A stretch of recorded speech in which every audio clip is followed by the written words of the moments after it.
தில்லு இருந்தா தேர்தல்ல மோதுங்க.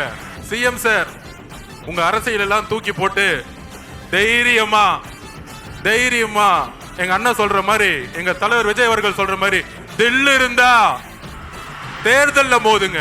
சிஎம் சார், தமிழ்நாட்டு தான் வந்து காவல்துறையில சட்டம் ஒழுங்கு சரின்னு சொல்றீங்களே, கொஞ்சம் தெரிஞ்சுக்கோங்க. ஒரு சின்ன மாநிலம் புதுச்சேரின்னு சொல்றீங்களே, இந்தியாவுக்கே இந்த காவல்துறை ஒரு முன்னுதாரணமாக இருந்துகிட்டு இருக்கு. காவல்துறை மட்டுமல்ல, இங்க இருக்கக்கூடிய ஒட்டுமொத்த மக்களும், இங்க இருக்க முதலமைச்சர் அவர்களுக்கும் எங்களோட நன்றியை நாங்க தெரிவிச்சுக்கிறோம்.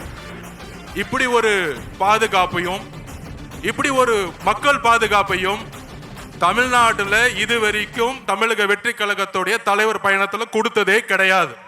அதனால சிஎம் சார், உங்க அரசியல் எல்லாம் தூக்கி போட்டு தைரியமா தைரியமா எங்க அண்ணன் சொல்ற மாதிரி, எங்க தலைவர் விஜய் அவர்கள் சொல்ற மாதிரி தில்லு இருந்தா தேர்தல்ல மோதுங்க.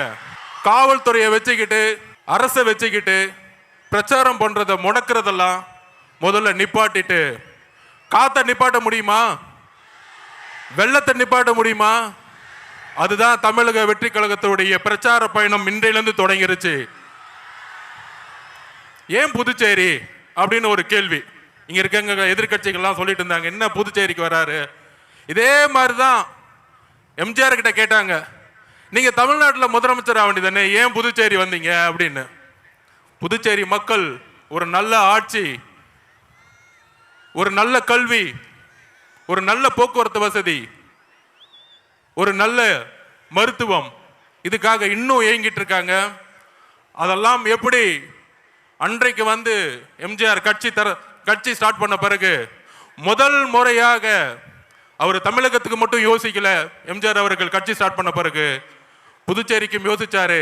அதே மாதிரி எங்களுடைய தலைவர் விஜய் அவர்கள் தமிழ்நாட்டுக்கு மட்டுமல்ல புதுச்சேரிக்கும் சேர்ந்து ஒரு மிகப்பெரிய திட்டத்தை வச்சிருக்காரு.